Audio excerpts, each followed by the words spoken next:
이 제주항공 이전에 가장 최근에 있었던 사고가 바로 그 대한항공 괌 추락 사고예요. 그 당시에 사고 유가족들 또 생존자들이 어떻게 대처를 하고 현재 어떻게 살아가고 있는지에 대해서 이런 감정과 생각과 기억을 회피하기 위한 여러 가지 회피하는 행동적인 문제가 생기고 또 인지와 감정에 있어서 정말 우울증에 준하는 정말 부정적인 변화가 나타나게 됩니다.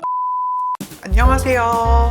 마음을 밝히는 언니 정신과 의사 유혜진입니다.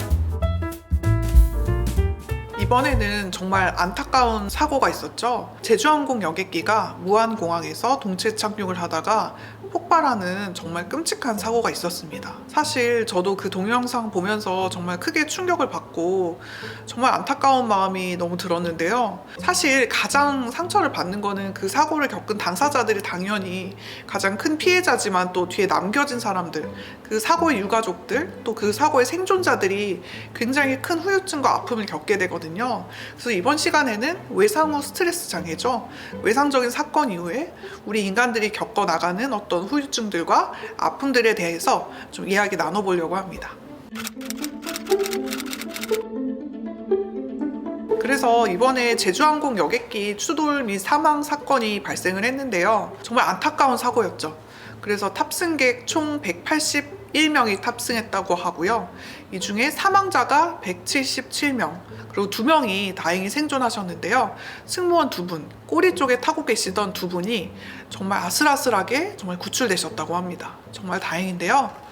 이 무안공항이 그 조류 철새 도래지 근처에 있었다 그래요. 그래서 이 조류들이 막 날아가다가 그 조류가 비행기 엔진에 끼이는 사고가 발생해서 비행기 엔진에 불까지 나고 또 랜딩 기어가 고장난 상황에서 사실은 이제 비행기가 문제가 생겼는데 이 상황에서 어떻게든 좀 착륙을 해보려고 동체 착륙을 시도를 했는데 이 착륙을 하는 과정에서 랜딩 기어가 고장나서 멈춰지질 않았던 거예요, 비행기가. 그러다가 비행기가 활주로 외벽에 부딪혀서 폭파하게 된 정말 안타까운 사고가 아닐 수 없습니다. 저도 정말 이 사건 경위와 뉴스 속보들 보면서 계속 좀 생존자가 있기를 바랬는데 정말 너무 안타까운 마음을 금할 수가 없는데요.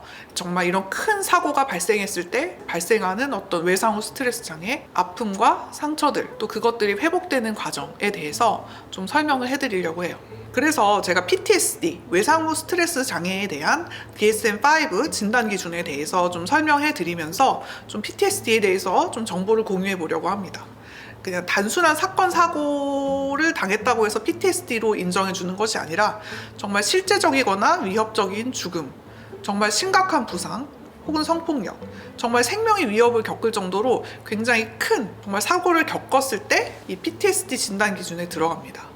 근데 여기에 대해서도요, 직접 경험한 사람도 포함이 되지만 다른 사람에게 일어난 거를 생생하게 목격을 했거나 또 가족, 또 가까운 친척, 친한 친구에게 이러한 사건이 발생한 것을 알게 되었거나 또는 혹은 경찰관이나 소방관으로 근무하면서 이런 외상성 사건의 여러 가지 세부 사항들, 이런 것들에 대해서 반복적이거나 지속적으로 노출된 경우, 그러니까 변사체 처리의 최초 대처자, 아동학대 세부 사항에 노출된 경찰관, 크게 사상자가 난 사건 현장을 수습하는 소방관들, 이런 분들도 PTSD에 노출이 되어 있는 거죠.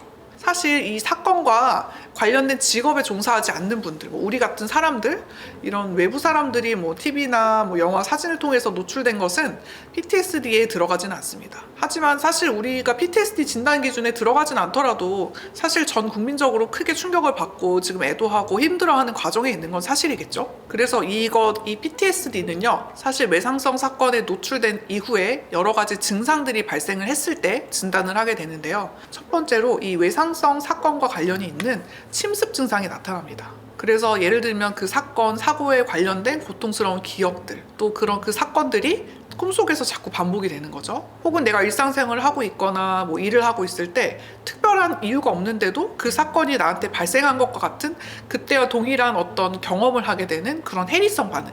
마치 이제 내 정신만 그때로 다시 돌아가게 되는 거죠. 해리 반응이 일어나는 거예요. 그리고 이런 외상성 사건에 대한 정말 심리적인 고통, 또 이 심리적인 고통뿐만 아니라 식은땀이 난다든지 혈압이 오른다든지 심장이 두근거린다든지 하는 이런 생리적 반응도 침습 증상으로 보게 됩니다. 그리고 첫 번째 아까 침습 증상, 외상성 사고나 혹은 그 사고를 떠오르게 하는 여러 가지 자극에 대한 지속적인 회피가 나타나는데요.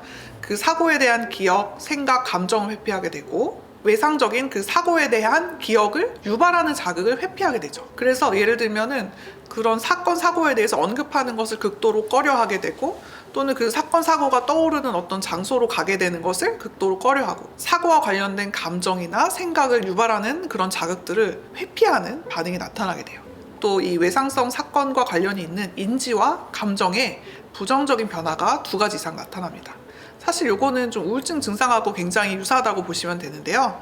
이 첫 번째, 해리성 기억 상실이죠. 이거는 사실은 요번에 그 제주항공 추락 사건에서 우리 그 남승무원분이 겪으셨던 증상과도 동일하다고 할 수 있을 것 같아요. 그래서 그 사건에 대해서 일부 혹은 전체를 기억하지 못하는 그런 기억 상실 증상이 발생할 수가 있고요. 그리고 이 세상, 나 또는 다른 사람, 이 세상에 대해서 좀 실제보다 더 과장되게 부정적으로 보고 부정적으로 예측하는 이런 부정적인 인지가 활성화가 돼요. 그리고 사실 이 사고가 나 때문에 혹은 타인 때문에 일어난 건 아닌데, 마치 나 때문에 이런 사고가 일어난 거 아닐까? 내가 잘못해서 이 사람들이 죽은 걸 아닐까? 혹은 저 사람이 조금만 조심했다면 이런 사고는 일어나지 않았을 거야 라고 하면서 사실은 자신 혹은 타인에 대해서 약간 비합리적인 수준으로 비난을 하게 되죠. 그리고 지속적으로 부정적인 감정 상태가 유지됩니다. 그리고 내가 예를 들면 직업인이에요. 그렇다면 어떤 내가 하는 직업 또는 가정에서 하는 역할, 이런 주요한 활동에 대해서 흥미가 저하되고 또 참여도도 떨어지게 돼요. 그러니까 의욕이 확 떨어지고 감정 반응도 줄어들게 되겠죠. 그리고 다른 사람들은 실제로 나를 위로해주고 도와주려고 하는데 내 스스로가 자꾸 다른 사람들로부터 고립되고 혼자 벽을 치고 혼자만의 세계 속으로 들어가는 어떤 다른 사람과의 관계가 멀어지거나 소외되는 느낌을 느끼게 됩니다. 마치 세상에서 나 혼자만 있는 것 같고, 이 어려움과 아픔을 아무도 알아주지 않을 것 같고, 나 혼자 고립되어 있는 것 같은 느낌인 거죠. 그리고 긍정적인 감정을 경험할 수 없는 그런 무능한 느낌, 그래서 행복감, 만족감, 사랑하는 그런 느낌, 이런 긍정적인 감정에 대한 느낌이 현저히 떨어져서 감정이 무미건조하다고 합니다. 큰 사고 이후에 이제 생존자들 인터뷰 보시면 막 울면서 힘들게 뭐 얘기하시는 분도 있지만, 마치 남의 얘기하듯이 좀 덤덤하게 그냥 중얼중얼 얘기하시는 분들도 보신 적 있을 거예요. 사실 이런 것들이 사실은 외상성 사건을 경험하게 되면 감정이 되게 플랫하게 되면서 굉장히 무미건조하고, 그 외상적인 경험에서 약간 동떨어진 듯한 반응을 하게 되거든요. 근데 이거는 실제로 그 사람이 힘든 게 아니라 사실은 그 상황과 감정이 너무 고통스럽기 때문에 그 감정에 대해서 나를 보호하기 위해서 일시적으로 회피해서 있는 그런 회피성 증상이라고 할 수 있는 거죠.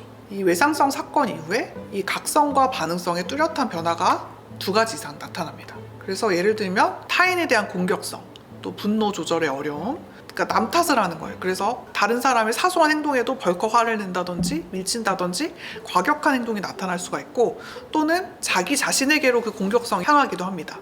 그래서 자기 파괴적인 행동을 해요. 뭐 예를 들면은 뭐 사소한 실수를 자꾸 한다든지, 아니면 정말 힘든 경우엔 자해 행동을 하거나 뭐 폭식, 이런 식의 자기 파괴적인 행동이 발생하기도 하고, 또 과각성 증상이 나타나요. 그래서 예를 들면 사소한 일에도 뭐 옆에서 친구가 야 이렇게 물렀는데도 깜짝 이렇게 놀란다든지, 이런 과각성 증상, 이 과장된 논란 반응, 또 일상생활에서 집중력이 떨어지기도 하고요.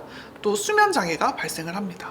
그래서 이렇게 각성과 반응성의 변화가 발생을 하고요. PTSD에 대해서 조금 요약해서 설명을 드리자면, 큰 사건, 사고가 발생한 이후에 그 사건 당시로 잠깐 정신이 돌아가거나 꿈을 꾸거나 심리적인 상태가 그것과 전혀 관련이 없는 상황인데도 그때의 감정을 경험한다든지 하는 이런 침습 증상이 발생을 하게 되고, 또 이런 감정들이 너무 고통스럽기 때문에 이런 감정과 생각과 기억을 회피하기 위한 여러 가지 회피하는 행동적인 문제가 생기고, 또 인지와 감정에 있어서 정말 우울증에 준하는 정말 부정적인 변화가 나타나게 됩니다. 그리고 이런 것 때문에 항상 내 몸은 마치 그 사건, 사고에 있는 것과 같은 반응을 보이는 거예요. 그래서 각성과 반응성이 실제로 좀 편안한 상태가 아니라 늘 긴장되어 있고 깜짝깜짝 놀라고 사소한 일에도 화를 벌컥 낸다든지 하는 그런 각성과 반응성의 변화가 일어나는 이런 것들을 외상 후 스트레스 장애라고 합니다. 사실 굉장히 힘든 외상적인 사건을 경험한 이후에 그 당사자 혹은 가족들이 스스로를 지키기 위해서 뇌가 나를 보호하기 위해서 발생하는 어떤 증상들이라고도 볼 수 있을 것 같아요. 이 제주항공 이전에 가장 최근에 있었던 사고가 바로 그 대한항공 괌 추락 사고예요. 그 그 당시에 사고 유가족들 또 생존자들이 어떻게 대처를 하고 현재 어떻게 살아가고 있는지에 대해서 좀 이야기를 나눠보면, 또 여러분들도 사실 살다 보면 여러 가지 큰 사건 사고를 안 겪을 순 없거든요. 살다 보면 꼭 한두 번씩은 이런 외상적인 사건 사고를 경험하게 되는데, 그럴 때 어떻게 좀 대처할 수 있는지, 어떠한 반응이 나타날 수 있는지를 조금 같이 보면서 생각해 볼 수 있는 기회가 됐으면 좋겠습니다. 그래서 여기서 보면 좀 대표적인 유가족들에 대한 이야기를 좀 해드리려고 해요. 그래서 첫 번째로 이제 박완순 대한항공 홍보부장님이 있었는데요. 이분은 이제 괌에서 살고 있고, 아빠를 보려고 이제 비행기를 타고 이제 아내, 또 6학년 아들, 또 딸이 오고 있었는데, 근데 이 아내와 6학년 아들은 죽고 딸만 살았다 그래요. 그래서 사실 이분이 본인도 이제 아내와 아들을 잃은 유가족이었지만 대한항공의 이제 직원이기 때문에 밤새도록 사고도 수습하고 봉사활동을 하셨다고 합니다. 그리고 이후에 유가족들에게 정말 죄송하다는 인터뷰를 하다가 끝내 눈물을 터뜨려서 많은 사람들의 안타까움을 자아냈었고요. 그리고 이제 제가 이분이 어떻게 또 지내셨는지 이후에 인터뷰들을 좀 찾아봤는데요. 그 사고 일주기에는 아내분이 이제 생전에 헌신하던 여성단체를 찾아가셔서 봉사를 하셨다고 합니다. 그래서 아내가 남긴 몫에 봉사를 하면서 삶의 의미를 되새길 수 있었다. 일주기 때는 아내가 생전에 그토록 바라던 이 단체의 정식 창립 총회까지 열었다고 해요. 그리고 사실 이제 이분의 인터뷰에서 사실 이제 딸아이의 상태에 대해서 조금 언급을 하시는데, 딸이 많이 힘든 상태임을 좀 짐작을 할 수가 있었어요. 딸아이가 아직도 엄마 얘기를 전혀 안 하고 있다. 이게 좀 걱정이다. 하지만 차츰 나아지지 않을까요? 이렇게 이야기를 하시는데요. 이 따님도 얼마나 힘들겠어요. 사실 이 딸은 비행기 타고 있었잖아요. 그러니까 생존자죠. 생존자고 엄마랑 오빠가 옆에서 죽는 거를 본 거죠. 그러다가 기적적으로 구조가 된 친구인데, 사실은 이 친구도 PTSD를 굉장히 크게 겪고 있는 와중일 거라고 생각이 되고, 너무 고통스러운 기억이기 때문에 엄마 얘기를 전혀 할 수가 없는 상황이었겠죠. 이 친구도 지금은 잘 회복이 되었기를 정말 바랍니다. 그리고 이분은 어떻게 보면 정말 이 PTSD에 대해서 잘 극복하신 사례라고도 볼 수 있는데요. 사실 이 외상 후 스트레스 장애를 겪으면 이 스트레스에서 도피하기 위해서 자꾸 일상생활의 루틴에서 이제 벗어나고 도피하려는 그런 시도를 많이 하게 되는데, 사실은 좋은 예우는요, 가장 최대한 빨리 자기가 하던 일상으로 회복해서 복귀하는 것이 굉장히 중요하거든요.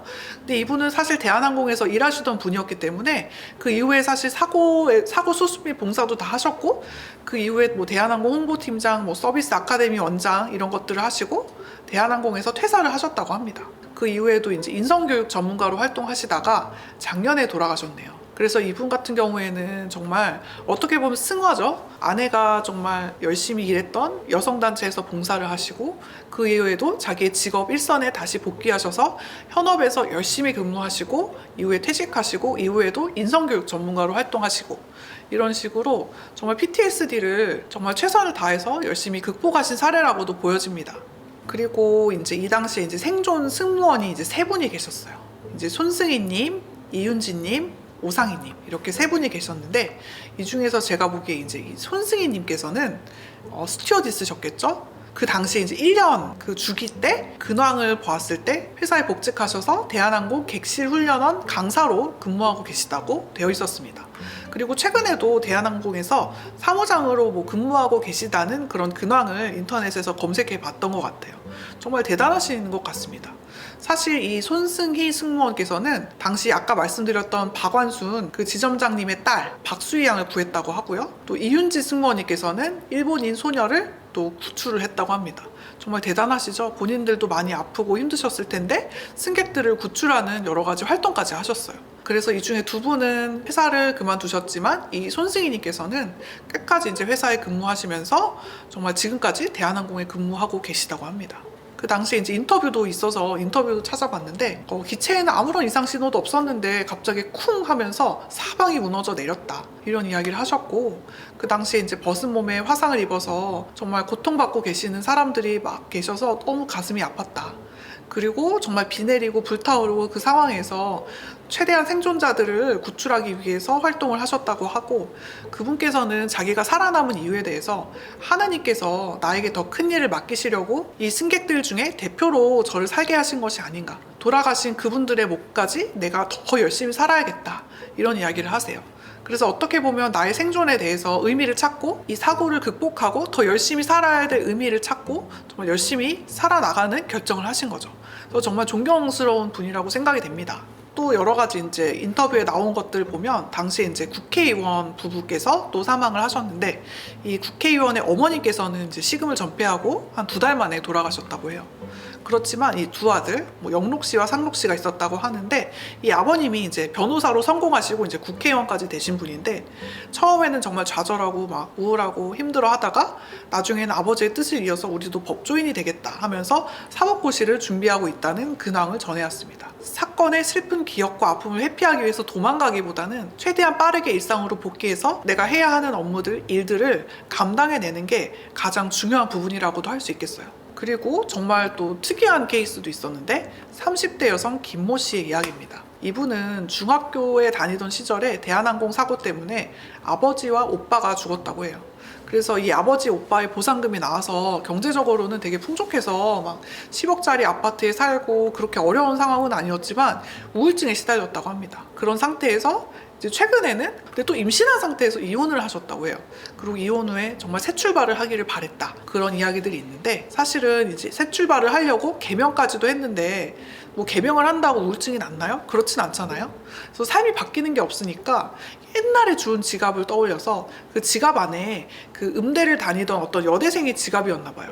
그래서 그 지갑에 있던 신분증을 이용해서 그 여대생을 사칭해서 각종 신분증을 또 새로 발급을 받고 또 제2금융권에서 대출을 받기도 했다고 해요. 그래서 자기의 과거의 삶을 지우고 이 사람의 인생을 자신의 것으로 해서 새 출발하고 싶다, 이런 생각을 하고 여러 가지 이런 문제가 있는 행동을 했죠.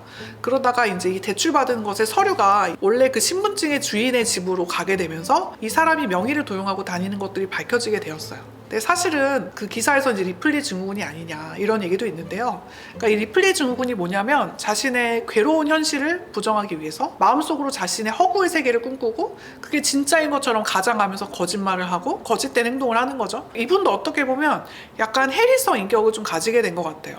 마치 사고 이후에 고통받고 힘들었던 나를 지워버리고 새로운 인생으로 새 출발하고 싶다. 아까 회피 반응들이 나타날 수 있다고 했는데, 그런 과거의 부정적이고 침습적인 나쁜 기억들, 그런 것들에 대한 회피를 하기 위해서 이렇게 신분증을 도용해서 다른 사람인 척 가장하는 이런 문제 행동까지 발생하지 않았나 하는 생각이 듭니다. 이분 인터뷰 내용이 어렸을 때 내가 음악을 하고 싶었는데 이 음악을 전공한 이분의 삶이 행복해 보여서 이분의 명의를 가지고 새로운 삶을 살고 싶었다, 이런 얘기를 했다고 해요. 근데 이제 경찰에서는 이분이 임신 4개월에다가 우울증까지 심해서 불구속 수사도 고려했지만 사실 혐의가 너무 많아서 구속이 될 수밖에 없었다라고 그 당시 상황을 설명하고 있습니다.